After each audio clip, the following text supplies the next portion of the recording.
like beer? Do you love sports and beer? Then you're exactly where you need to be. This is the Huebs, Views, and Brews show on 1252 Sports Chicago. Cheers.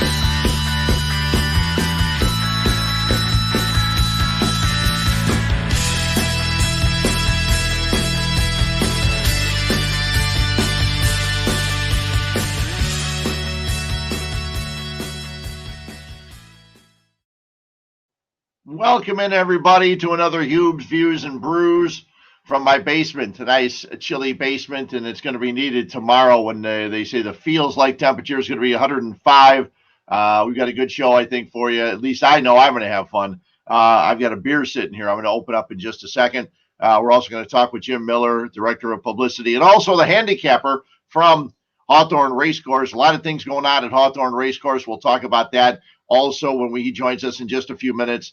And we're going to talk Bears. We're going to talk some White Sox.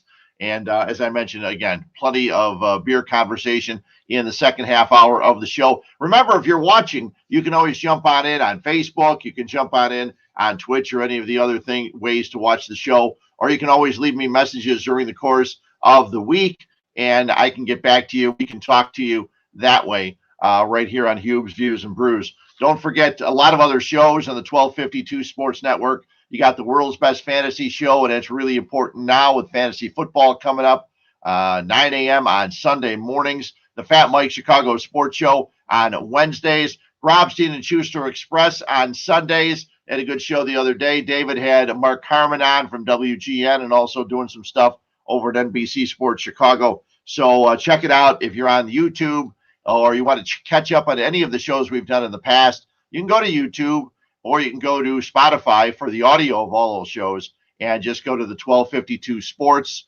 Chicago, and you can find all the shows that we've done over the last, several months right here with the 1252 Sports Chicago guys. Let's start with the Chicago Bears. We're going to talk some White Sox, but Jim Miller knows a little bit of baseball, so we're going to talk with him about the White Sox in a little bit. Mitchell Trubisky came back to town. Mitchell Trubisky came to Soldier Field, and the Buffalo Bills made sure that Mitchell Trubisky looked good in his return to where he was drafted, as Trubisky was 20 for 28, 221 yards and a touchdown, marched the Buffalo Bills downfield for 4 scores, a 34, a nice lead at the half. They end up the final score of 41-15. Buffalo beats the Bears, and it's not that Mitchell Trubisky should have been staying with the Bears. It's not that the Bears made a mistake and should have kept him instead of getting Andy Dalton and going for the draft. Mitchell Trubisky is who he was. The Buffalo Bills worked it where he'd do a lot of quick passes, a lot of one reads, one receiver reads, and they made sure that he was going to look good, and he did. There was no doubt about it. He looked good, and he looked better than the Bears. And the one thing that you may be disappointed in is the Bears' defense. Now, they were probably playing a vanilla defense. Okay, I understand that. But it would be nice if they could get to the quarterback.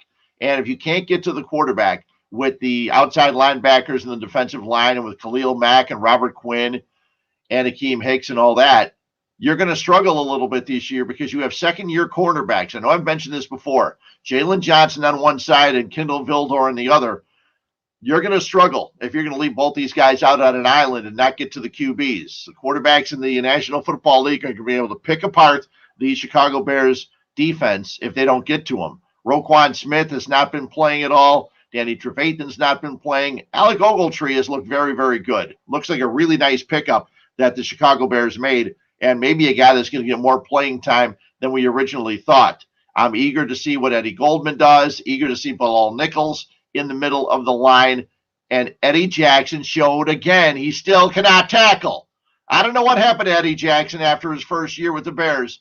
The last couple of years he has shown he's not a good tackler, and you can't have that with your safety not being able to get the guy on the ground. Yeah, he made one tackle late, but on that first touchdown, Quinn missed one, he missed one. It was not pretty, and the Bears' number one defense, at least the number one defense that was out there, got shredded by Mitchell Trubisky. Now for the quarterback situation, okay? Now, we can yell and complain and bitch and moan I was listening to Sylvie and Waddle today, and Sylvie's complaining, and Carmen and Yurko are complaining. That what is it that Andy Dalton's going to give us? Why do you have to have Dalton play and not have Justin Fields? Put him in there. Fields can do what Andy Dalton can do and more. First of all, we don't know that, okay? We watch a lot of football. We're not football experts. And don't get me wrong. I'm not saying that Ryan Pace or Matt Nagy are football experts, but they have said since the start that Dalton was going to be the quarterback and Justin Fields was going to learn. Now, I expect Justin Fields to get in 4, 5, 6 games in, whatever, because I don't necessarily expect this Bears offense to do a whole heck of a lot with Andy Dalton. And we have seen what Justin Fields can do.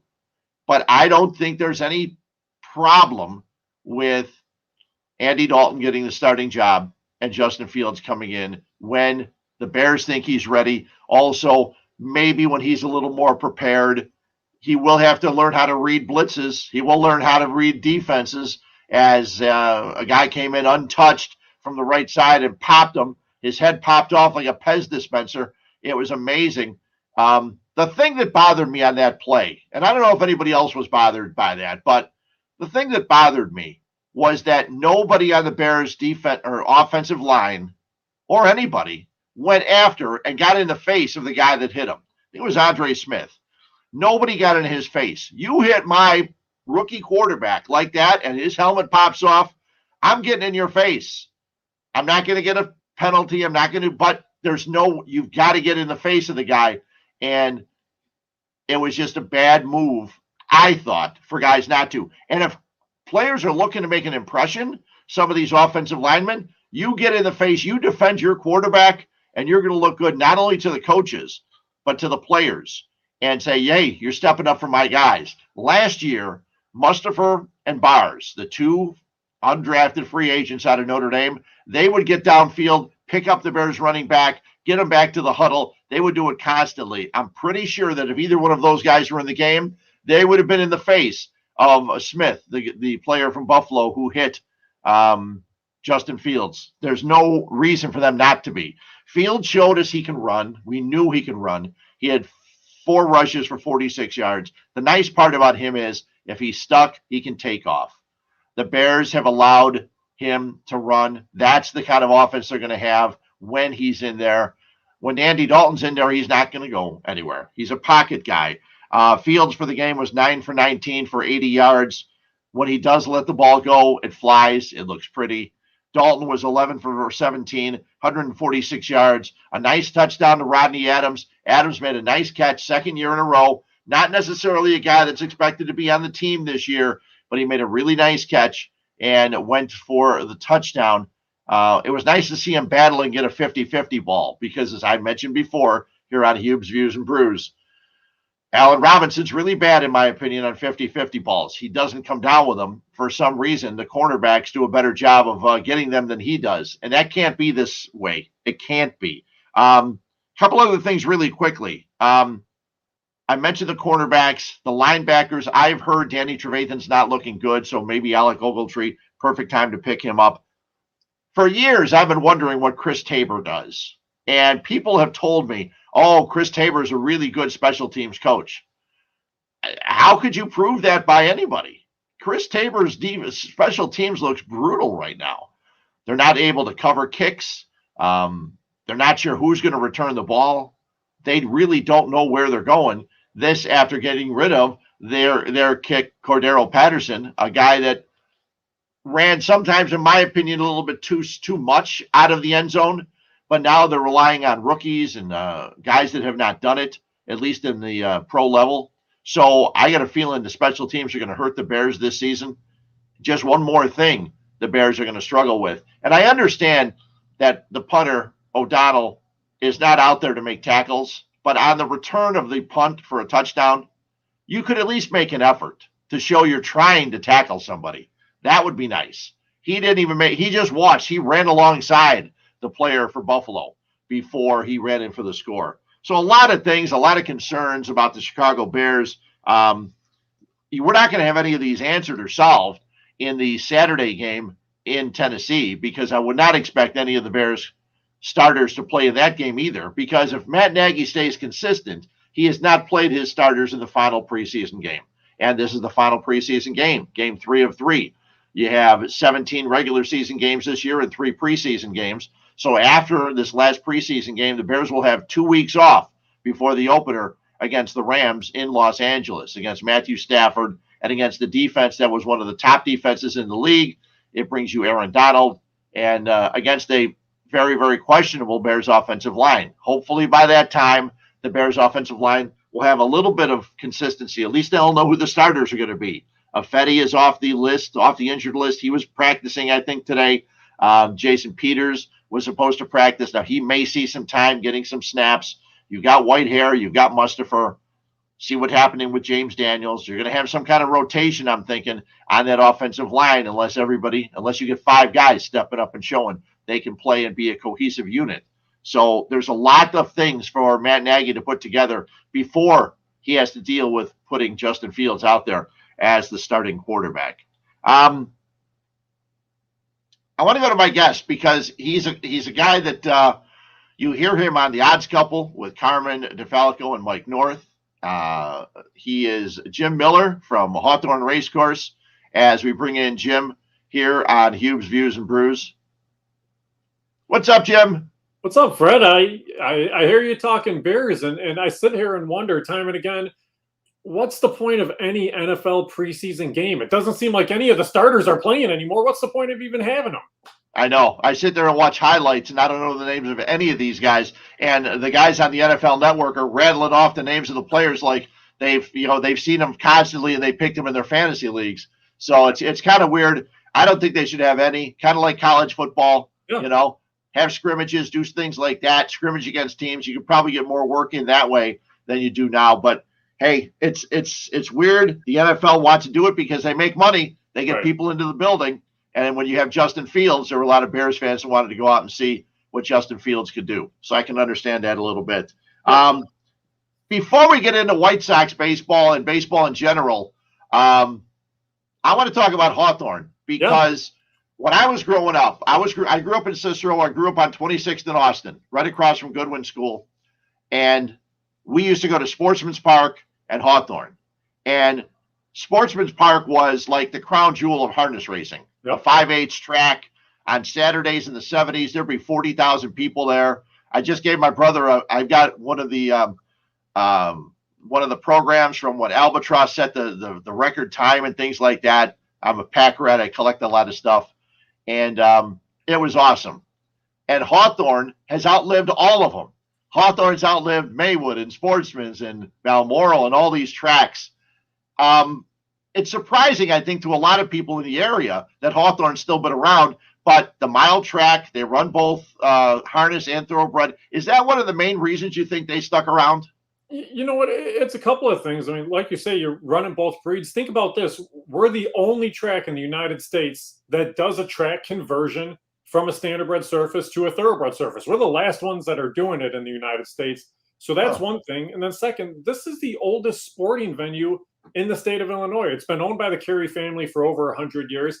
And Fred, I think that's probably one of the keys is being family owned. There's that pride. It's passed from generation to generation to generation. And you do what you have to do to just kind of stay afloat and stay open and battle through. And you know the battles. I mean, you've seen, I see you out there at Hawthorne. Sure. 15 years ago, you had Hawthorne, you had Sportsman's, you had Arlington, you had Maywood, you had Balmoral, Fairmount Park down south. We're down to one track now coming up next year in Northern Illinois. It's kind of scary for the horsemen on both ends of things, but I'll tell you, I mean, I have all the confidence in the world of the management at Hawthorne. I'm proud this is my 25th year, and I'll tell you, it's fun to say that I get paid to go to the races each and every day. Sure, there's no doubt about it. And the last couple of years, it's been even more exciting with gambling coming. And let's be honest, if gambling would have come here earlier, maybe some of these tracks like Maywood and Balmoral, maybe they don't close. Okay, sure. I went when the Bears were in Platteville. I told the story before. When the Bears were in Platteville, I left practice after one day. I drove to Dubuque to a dog track, won $300 in a slot machine, lost the race, and went back to the dorms because I didn't have, I wasn't going to blow my money all night long. But, for years they wanted it. They didn't get it. But now Hawthorne's a completely different track.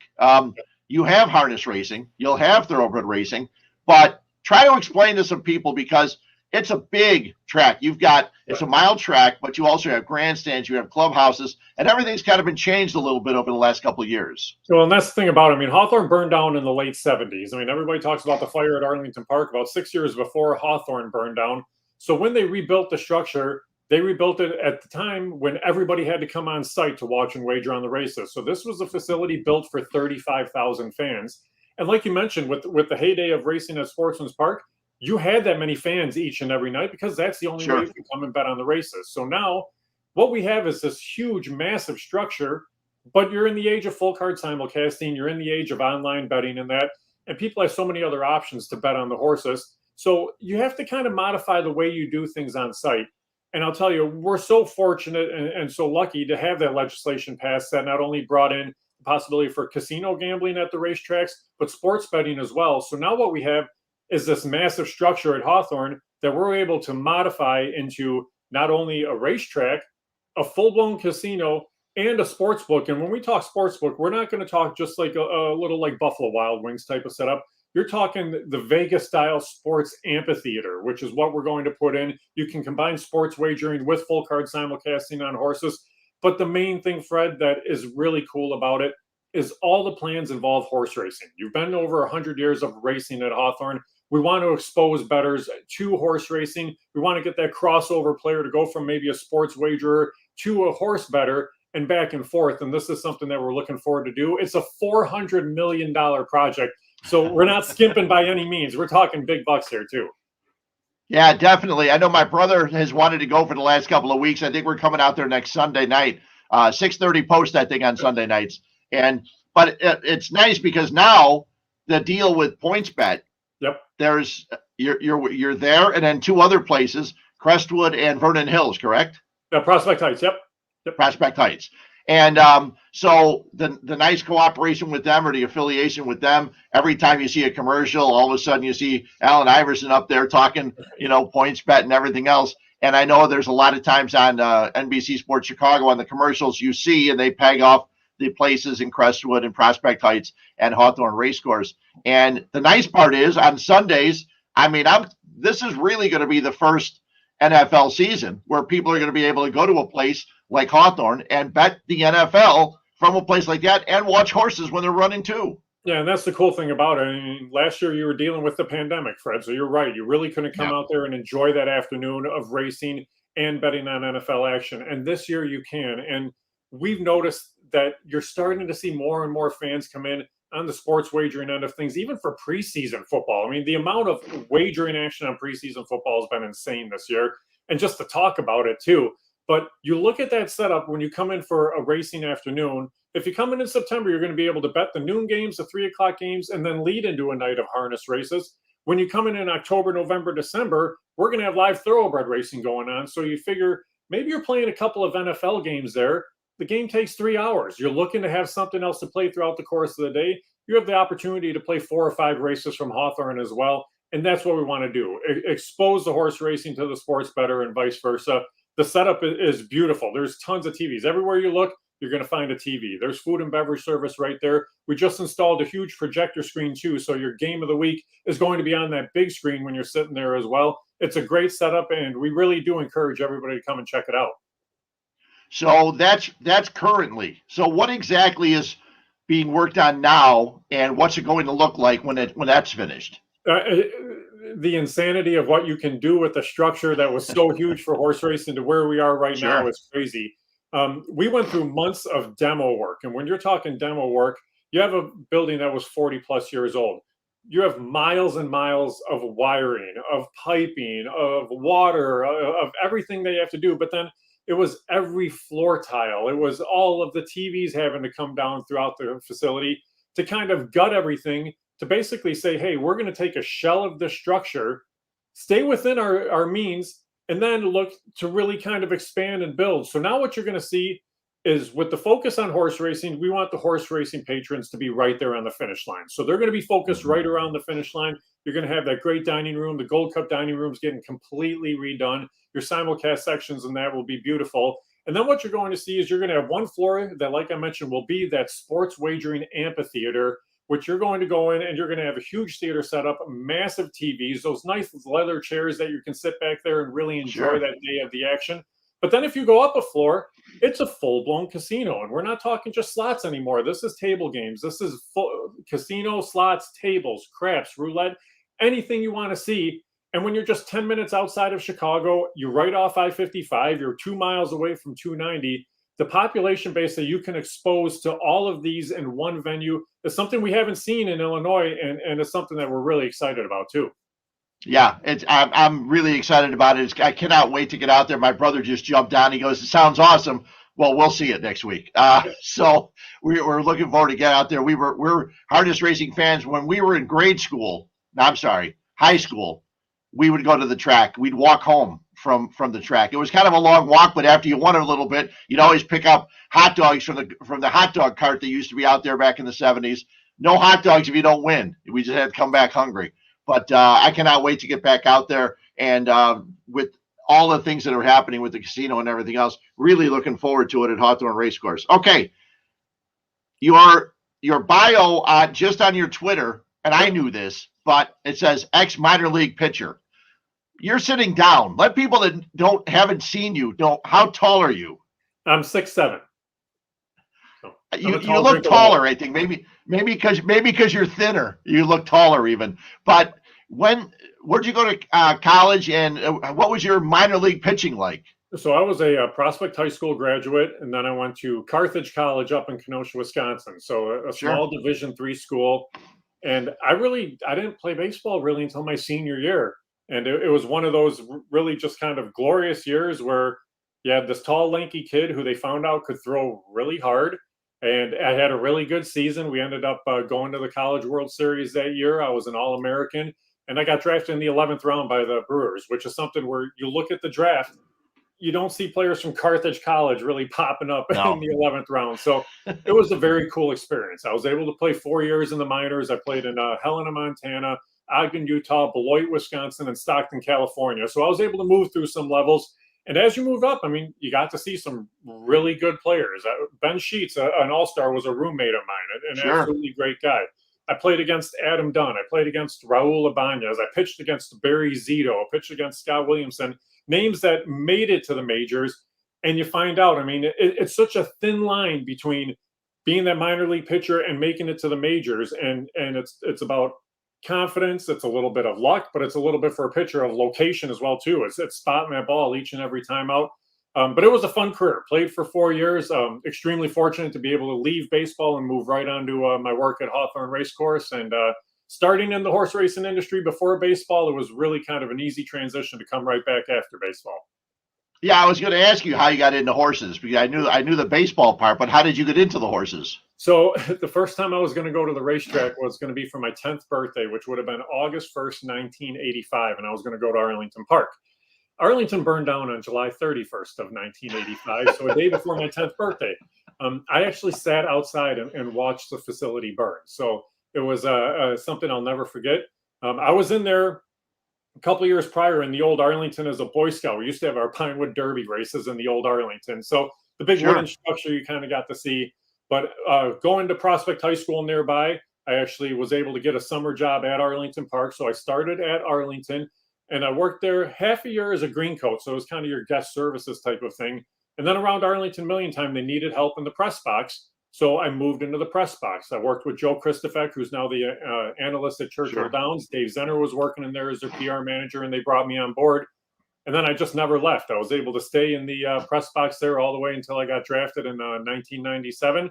Then after that, just the way the baseball season worked, well, I couldn't work the summer at Arlington and play baseball in the summer. So the next best season was the fall racing season at Hawthorne. So that was the transition for me. I'd get done with baseball, transitioned right over into racing at Hawthorne, and then was just able to stay right there after. That's great. And obviously you had a love of baseball when you were playing. And I know by following you on Twitter, you still have a love of baseball. How do you feel about when you watch pitching? And I think you're a White Sox fan. I know you talk a lot of White Sox. Yeah. How do you feel? Like, I'm sitting here and others are sitting here. We talk about Tony La Russa. We talk about pitching. Last week he pulls out Craig Kimbrell. and he pulls Craig Kimbrell out. Yeah. After Kimbrell throws 7 balls, walks a guy, gets 2 guys out, and then he goes out and pulls them. You can tell Kimbrell's not happy. How do you think Tony La Russa, the 76-year-old manager this year, is handling the pitching staff with the White Sox? I'm critical. I think there's been a little bit of an overuse of the bullpen, and it's hard to say that when you're up 9.5 games. Sure. But here's the thing, and you can tell me if you think I'm wrong or not. I think one of the most misconceived stats in baseball is pitch count. They talk about pitch count all the time. This pitcher's at 80 pitches. He's at 90 pitches. He's at 100 pitches. If you really want to do pitch count every pitch he throws in the bullpen warming up. Count the 8 pitches where he goes out there on the mound in between innings, because that counts as a pitch just like one in the ball game. So he may be one guy may enter the game having already thrown 60 pitches. Another guy may have only thrown 40 warming up. You have the 8 in between innings. To me, ask a guy how he's feeling. I mean, you have these guys who can mow batters down. It was Lucas Giolito the other day. I think they pulled him. It was that game you're talking about. They pulled him after 7. He struck out 80, had no walks. He was in the low 80s, I believe, for pitches. And then all of a sudden it was okay. We felt the need. It was like an itchy trigger finger to have to get to the bullpen. And that's kind of what I see. And I guess that's the concern a little bit. And this is across baseball too. But think back to the 2005 White Sox, Fred. When they rolled through the playoffs, I mean, it was Contreras, it was John Garland, it was Mark Burley. I mean, it was the starters that were going deep in the games, and then you didn't have to use your bullpen. You didn't have to use 4 guys. In that game we talked about the other night where they pulled Kimbrell, he's a closer. He's probably going to get out of that inning. But all of a sudden you burn Kimbrell, then you burn Bummer, then you burn Liam Hendricks, and then you're having to go to another pitcher. And in a game where you may have only been able to go from Giolito straight to Hendricks, you had to throw 3 more arms. So that's the one thing that's a little bit concerning to me come playoff time is, yes, you want to have your starters fresh going into the playoffs, but at the same time, you want them to be able to work deep. You see Lance Lynn time and again, 5 innings, 6 innings, 5 innings, 6 innings. He doesn't even qualify for enough innings to register for ERA, yet he's the favorite in Cy Young voting right now. I just think let these guys throw a little bit more. Yeah, I was watching MLB Central earlier today, and John Smoltz is the same way. He says the analytics are so crazy. What they've done and taken over the game is so, he said pitch counts. He hates pitch counts. There's a lot of other stats that he doesn't like in it, and I agree with him. Sometimes there's got to be a better merging of old school and new school. You can use analytics, but don't use them to tell you what to do. And Smoltz was saying that too. He said so many times they're going off what they think they're supposed to do, as opposed to watching the game itself. And like you said with Giolito, pulling him after 7 made no sense. And and then all of a sudden it's the bullpen, and you got to keep reusing guys. And it was early. It was the first game of the 3-game series with with Tampa Bay, and just a bad way of doing it. And it happens all the time now. It's almost like the managers are told, and I've been told that a lot of times they are by the general manager, this guy can only go this many. The one thing, and I'm looking forward to what's going to happen as the season goes on, is with Rodon and with Cease. They're both already over their total number of innings pitched in a season. And I know they're trying to rest these guys. But like when Rodon's coming back after being 10 days off, they said today he should be back on Thursday if everything works out well. You got him. You have Dylan Cease, who for some reason, every time he gets an 0-2 count, he always goes to 3-2. I don't know why he didn't want to put guys away. So it gets tough. But how do you feel about those two with Cease and Rodon when they're already over their highest innings pitched in a season? Well, and that's the determination. Do you want to win? If you want to win, hey, you got to roll with these guys. And all you're doing is you're setting a new standard. And that's what it is. At some point, they have to determine what their standard is. Okay, maybe it was 120 innings before. This year, maybe they have to throw 160 innings. And think about this, Fred. And I see your tweets all the time. To me, right now, if you're going into the bullpen tomorrow, Dallas Keuchel's not in my rotation. I would rather have Rodon and Cease and Giolito and Lance Lynn. And I don't know if Dallas Keuchel's even on the roster, because you're not going to throw him out of the bullpen. So there's no place for him. Right. And so what do you do with that? I mean, and that's the thing about it. To me, he's the guy you let go out there and just chew up innings right now if you want to give some of these other guys a little bit of a rest. Dylan Cease can be very good. If he's going to be your 4th starter in a playoff series and throw 1 game, fine. I'm going to roll the dice with that. If I can get 2 out of Lynn, if I can get 2 games out of Giolito and 2 games out of Rodon, I'm going to feel really confident in a 7-game series with anybody going against those three. So that's my feeling, at least. But yeah, these guys are going to have to set new standards. Yes, they're younger guys, but especially Rodon, you hate to say it, you have him for this year. He's not signed after this year. So, you know what? Go out there and pitch and get everything you can out of him. Yeah, the question for the longest time this season, I brought it up a couple times on the radio, was who do you re-sign, Rodon or Lynn? Because Lynn was also on a last 1 year deal, and they made the decision, and I think it was a good one. But Rodon's pitched very, very well. He'd have to give the White Sox a huge hometown discount in order for him to stick around. There's no doubt. Or if he wants to stay in town, he can always go pitch on the north side. Well, they need a pitcher. They need a lot of pitchers. I could probably pitch on the north side right now, Fred. But here's the thing about it, and kudos to Rick Hondo. He was able to get Lynn early in the season, but the job he did with some of these young guys, I mean, look at the contract they have for Abreu, the contract they have for Luis Robert, for what they did with Eloy, and that they did a great job to be able to make some of these other moves, to get Liam Hendricks, to get Lance Lynn. I think that's an executive of the year type of move just for the jobs that Rick Hahn has done in the front office. Yeah, I did some stuff. I was on with Lou Canellis and George Hoffman on Fox 32 last night, and they were saying, who's to blame for the Cubs' problems? And they said Jed Hoyer, Tom Ricketts, the players, or David Ross. And I said, I'm sorry, it's Theo, because Theo didn't work deals to get these guys and stagger them or sign them to long-term deals at the time. They all run out at the same time. They didn't develop anybody in their minor leagues. They did poor drafting. Theo got out while the getting was good. And Jed was left holding the bag right now, and he looks like the bad guy. But it wasn't Jed's fault. No, it was Theo. I mean, Theo for sure. But Theo thought he was setting up what you had of the Atlanta Braves in the early 2000s. He thought you were going to have deep playoff run after deep playoff run after deep playoff run with that roster. And you got the World Series, which was great. But after that, you didn't get those deep runs. And you're right. They set themselves up to where they are now. And now it's a 3 or 4 year rebuilding process in a division that's starting to get pretty good once again. When you're talking the Reds getting better again, the Brewers are still solid, and the Cardinals are always there. It's going to be a little bit tougher on the Cubs to get back to the top. Yeah. One of the things that I know bothered me, and Ozzie Guillen used to do this, he would have his Sunday lineup, and he would give a game away. And I thought that's what happened on Saturday when Tim Anderson wasn't playing, Luis Robert wasn't playing. Anderson was the reason they won on Friday, because he had the homer to tie it in the 9th. He drove in the go-ahead run in the 11th, scored the insurance run. Then we hear he's got sore legs. He's not playing tonight, Monday night. He's not going to play Tuesday night, they say, either. Yeah. Sore legs for a player at this point of his year? I mean, that sounds weird to miss 4 straight games in a baseball season. If that's the question, put him on the IL, put him on the 10 days. So you can at least get somebody else there. And here's the thing. You look at the first couple of games with the Sunday lineup. I mean, and the other thing that's a problem, they can't win with the Sunday lineup. At least Ozzie, some of the Sunday lineup games they were able to win. You're not winning and you're not competitive. But I watched, I think, 3 balls over the course of the week, and they were hit just out of the reach of Danny Mendick at shortstop. And he's doing everything he can do. These are balls that Tim Anderson's fielding and making the play on. So that is a little bit concerning to me. And everybody says you're up 9.5 games and everything's going to be just fine in that. What happens if in 2 weeks you're up 4.5 games? Then everybody's going to get nervous. It happened in 2005. Last year they went from top of the division to getting in via wild card in an expanded playoffs. Let's wrap this thing up, and then we can worry about getting guys ready for October. Yeah, I agree. There's no doubt I agree.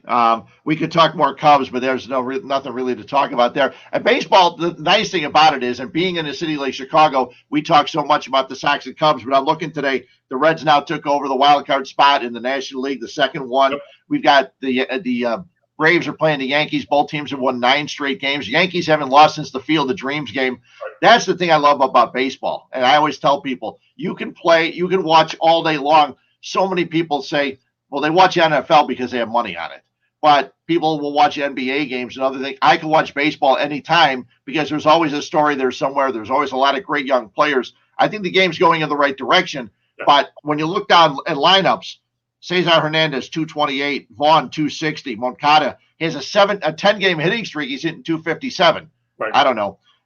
Goodwin's hitting 230. It's changed. I found out the other day there's only 13 players in the big leagues hitting 300 right now. And that blows my mind. Yeah. And that's really scary. It used to be 50 players that were hitting 300. Sure. And that's the other thing is you look, there's threats in the Sox lineup, but it's only really one small bunch of threats from 2, 3, 4. I mean, Moncada's had his issues throughout the course of the year, especially in situational hitting type of setups where he's just struck out with runners on second and third, or the runner on third and less than 2 outs instead of getting that ball in play. The bottom of the order, I mean, you have Danny Mendick, who's not even hitting 200. Seby Zavala has had a couple games, but he's not really considered a threat at the plate. And that's kind of some of the things that you have to determine coming towards the playoffs. I mean, getting Yasmani Grandal back is going to be huge for them because he gets on base. He can hit for power. He can hit the ball from the left side of the plate. I guess their biggest question, Fred, for positional players, who do you keep on this playoff roster? I mean, what do you do between Billy Hamilton, Brian Goodwin, Larry Garcia, Danny Mendick, and even bring, like, say, Gavin Sheets into the mix, because maybe you can keep 2 of those on the playoff roster. So, I mean, Billy Hamilton could be the guy because of his speed and defense, but you're not going to put him up there to pinch hit. Brian Goodwin's had some huge hits, but Gavin Sheets is a guy who's your left-handed power bat if you need one too. Yeah, Gavin Sheets has to be back, and you're right. There's too many questions. Yeah, they got Jake Lamb back up here. I'm not sure why. Maybe because he can play third base in a pinch. I'm not sure. That doesn't seem to make any sense. It'll be fun. But you're right. I'm glad you brought up the 2005, because they had like a 16, 17 game lead, and we sweated all the way down to, I think, 3.5. Yep. So, yeah, it was no fun at all. Okay, so you have harness racing now. When did the thoroughbred start? So thoroughbreds start the second week of October. So we're going to do that track conversion. It's amazing. If you want to come out there and see it, to bet the full card in 72 hours, we're going to turn that track over from a limestone harness space to put in 8 inches of dirt inside to out around a mile oval, and compact it and get it ready to roll. It's a very cool process to see. But they start the second week of October. Then we race all the way through the end of the year. And then we get ready for what's going to be a really interesting 2022, Fred, because all the racing's at Hawthorne. We're still working on calendars. We don't even know what the racing season is going to be just yet, but it's great because we work with both of our horsemen's groups. They're putting together ideas. We're putting together ideas, bouncing everything off everybody. We want to make it equitable for everybody, and then just hope to grow from there.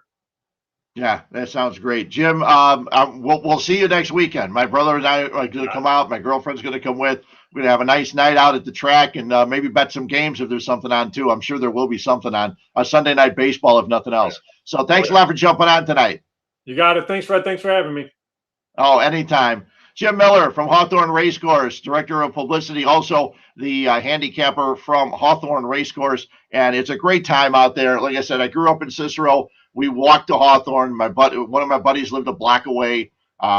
It's a track that's been there for a long, long time, and they've been able to survive. And it's great going out there. Cannot wait to go next weekend and have a good time out at Hawthorne Race Course. Before we talk a little more beer, and you know what I didn't do? I didn't open one.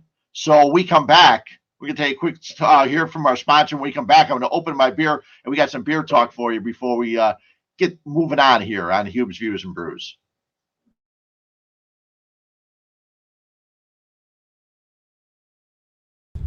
Hello, this is Paul from Nick and Ivy Brewing Company. We are located at 1026 South State Street in historic downtown Lockport, Illinois. We are very excited to be partnering up with the Fat Mike Chicago Sports Show, as well as the 1252 brand, because we are one of the few Chicagoland breweries that embrace sports and sports culture. Come in for a fresh brewed beer made right here in Lockport while catching the game of your favorite team. Stay for the live music that we have booked every weekend, or just come for a cozy atmosphere to enjoy a good conversation with a friend, loved one, or complete stranger. Nick and Ivy makes you feel right at home no matter what the occasion is. Follow us on Instagram and Facebook by searching for Nick and Ivy Brewing Company. Visit our website for our up-to-date tap list, or to go shopping on our online store at nickivybrewing.com. That's NIKIVY brewing.com. Come in today for a fresh brewed beer born and raised in Lockport, Illinois. And a perfect time for a Nick and Ivy spot. They have their 1-year anniversary coming up this weekend, August 27th, 28th, and 29th. Paul and the guys over at Nick and Ivy are going to have a lot of stuff going on all weekend long. Get on out there. Again, starting on Friday, Saturday, and Sunday. They're going to have food out there. They're going to have a lot of different things happening as they celebrate 1 year in downtown Lockport. Just a fun time, a great brewery, some tremendous beer. And 1-year anniversary. Cannot wait. Okay, so the beer I'm having, and I had this out. I just got so excited to talk with Jim Miller, I forgot to open it. And it's from Black Horizon, okay? It is a Rocky Road Sugar Bomb. And it tastes, I've had this before. It tastes pretty much like it's described. Sorry, the table's rocking because I'm opening the beer. It's a darker beer, and it's very, very tasty. It's darker, but it's not a stout, okay? 7% alcohol by volume. Very, very tasty. They describe it as a Rocky Road Milkshake IPA. But it's not like a lot of the milkshake IPAs. A lot of those you won't be able to see through. Heck, you can almost see me through the glass for those watching on video. Let me taste this really quick. Just as you bring your nose to it, you can smell it. And if you're a cream soda fan, I know that Nick and Ivy has a beer that's a vanilla cream, the 1853.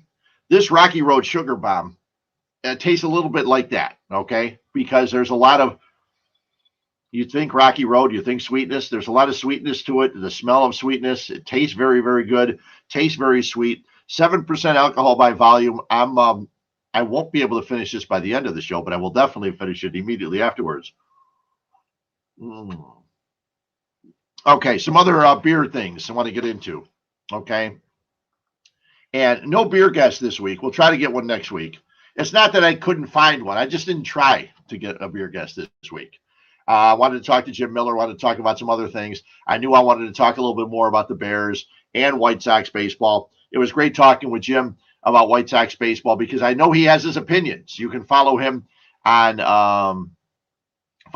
Twitter. He's a good follow on Twitter. So Goldfinger Brewing has their Oktoberfest coming up, October 2nd. And we just got done with the Rotary Fest in downtown Downers Grove. I saw Tom and his wife Nicole and their little baby on Thursday night, sitting outside Orange and Brew, having a beverage with Eric from Orange and Brew. So they've got their Oktoberfest coming up on October 2nd. Josh Noel, who was on the show with us last week, you check his articles out in the Tribune or online. You follow him on Twitter at Hopnotes, HOPNOTES. Talked about Unane Brewing in Niles. They're known for their hazy bombs, their pastry stouts. They are releasing a German-style Pilsner. And we talked a little bit last week with Josh Noel about all the breweries that are making Pilsners and lagers and things like that, where that was never what the craft breweries would do. They were going the other way. Now, a lot of the breweries are doing that because they know their drinkers love these things. They love the lagers. They love the Pilsners. You get a lot of those at Goldfinger, and I've enjoyed each and every one of them. Alterfest coming up on Saturday, September 18th, alterbrewing.com/Alterfest. Their fest beer is out. They have a big festival coming up. Get the tickets on their website, alterbrewing.com. That should be a lot of fun. I mentioned last week that Skeleton Key Brewing is continuing their collaboration brew tour. They were at Goose Island last week making a beer. They just released another beer. They're doing a great job. They released a beer with Workforce Brewing.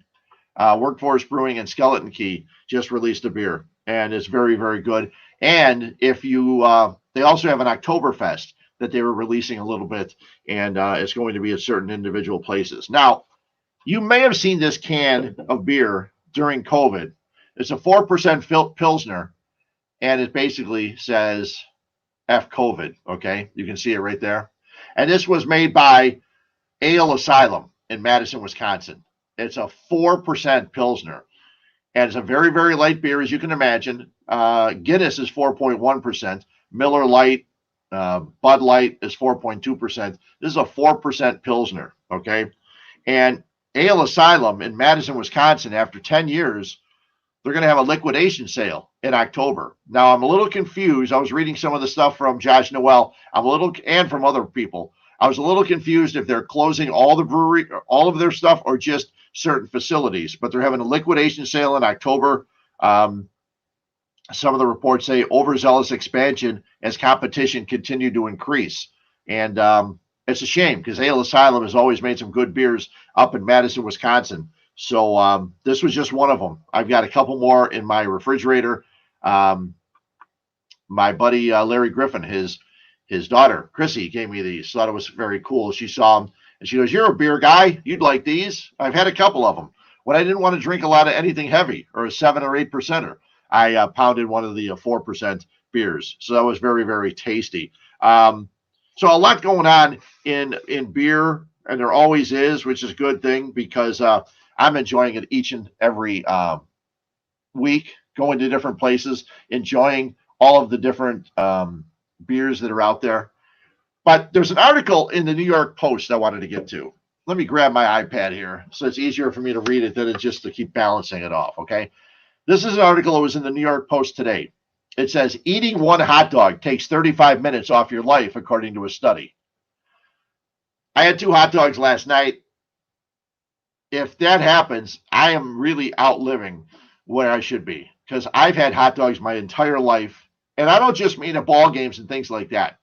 When I was living at home with my parents, my mom and dad in Cicero, 26th and 59th Court, we had a microwave, one of the first microwaves that people came. It was a huge, huge microwave, but you could make a hot dog in 30 seconds. 2 hot dogs, a minute, boom, on bread, on whatever. So I've been eating hot dogs like crazy since I was a freshman in high school, okay, since 71.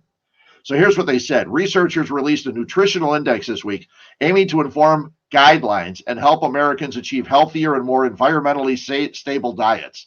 The index ranked foods by minutes gained or lost off healthy life per serving, with processed meats and sugary drinks among the biggest offenders. As they mentioned sugary drinks, let me take another sip of my Rocky Road Sugar Bomb. That's good. So, findings included over 5,000 foods in the U.S. diet classified by health burden and environmental impacts. The foods studied ranged from 74 minutes lost to 80 minutes gained per serving. Sugary drinks, hot dogs, burgers, and breakfast sandwiches were linked with most minutes of healthy life lost. Breakfast sandwiches? Come on. Are you kidding me? The Wendy's breakfast, it's a biscuit it's a croissant. It's a croissant with egg and sausage. 2 of those for $4. Are you kidding me? And you're going to tell me each one that I have one, I'm losing some time off my hand? Oh, that's awful. Fruits, non-starchy and mixed vegetables, and ready-to-eat cereals and cooked grains were associated with the largest gains. That's wonderful. You want to eat fruits and vegetables all the time. More specifically, researchers found that consuming one 85-gram serving of chicken wings translated to 3.3 minutes of life lost. So if you're a big wing eater, you're in trouble, owing it to sodium and harmful trans fatty acids, while a beef hot dog on a bun resulted in some 36 minutes lost, largely due to the detrimental effects of processed meats. What's more, and this is why I'm still around, okay? What's more, peanut butter and jelly sandwiches were associated with an increase of 33 minutes. An increase? There's an increase of 33 minutes?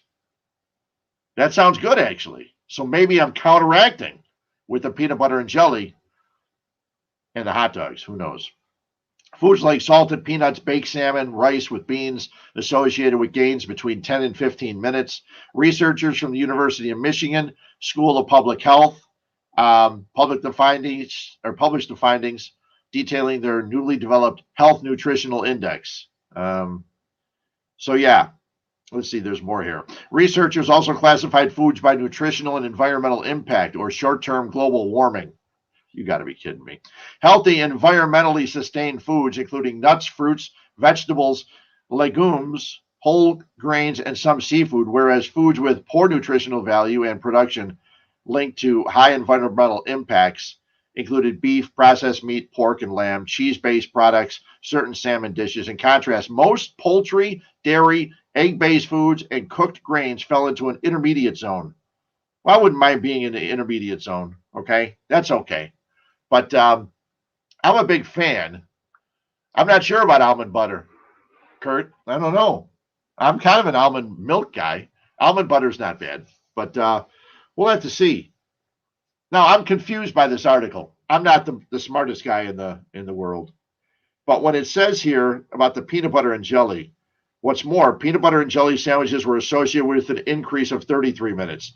Now, do they mean an increase of minutes lost, or do they mean an increase in minutes that you're going to live longer? I don't know. Let's go with that, because that's what I think. That's the way I think it's going to work out. Before we get out of here, I want to, as I always try to do, a What's Up Fred's Can. I touched on it last week at the very beginning of the show, and I didn't use it. But let's use it now for What's Up Fred's Can.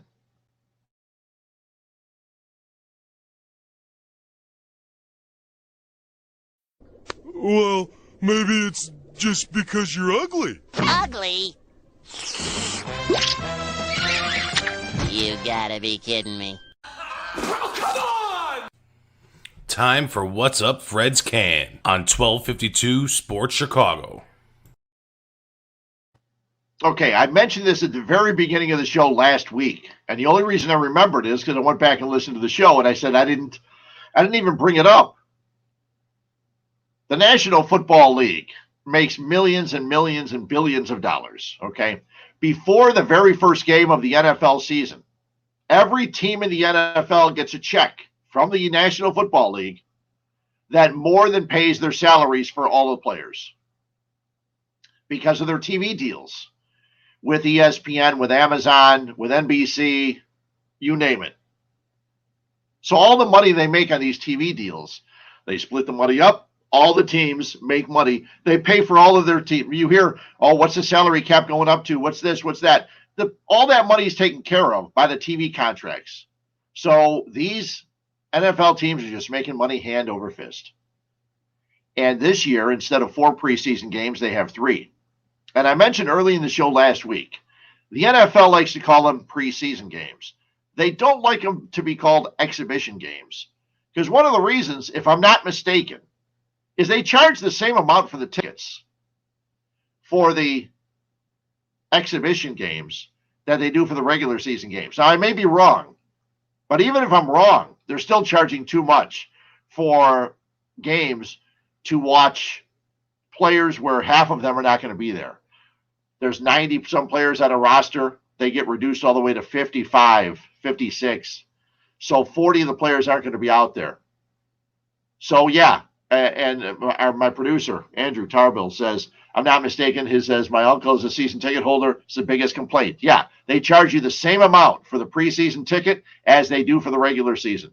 This is from an organization that's making all of their money to pay all of their players with one check every year. I'm sure it gets direct deposited into the account of Chicago Bears Limited, and all the payrolls come out of there.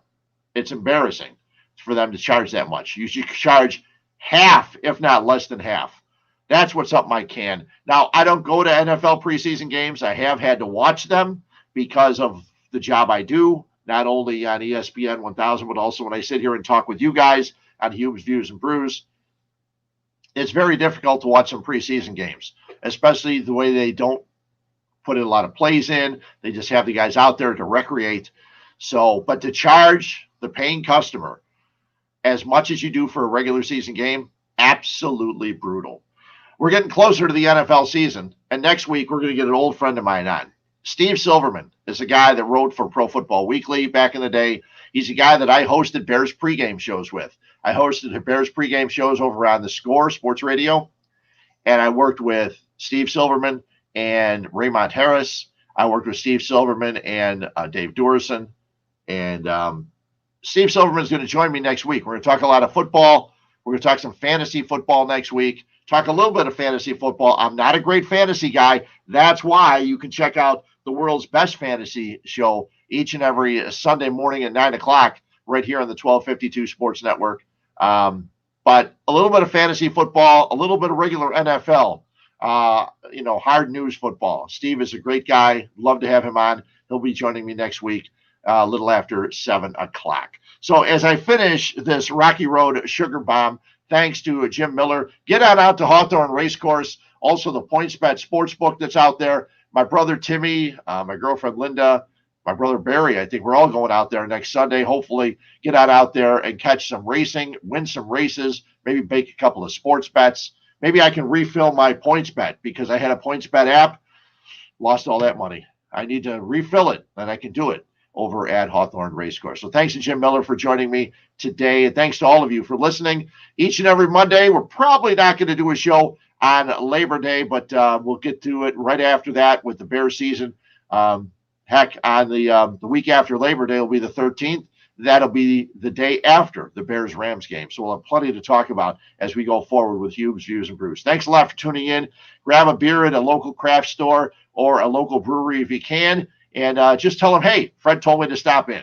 And some of the guys may actually know me. They won't give you a discount, but they'll say thanks for coming in. We appreciate it. We'll talk to you soon. Have a good week.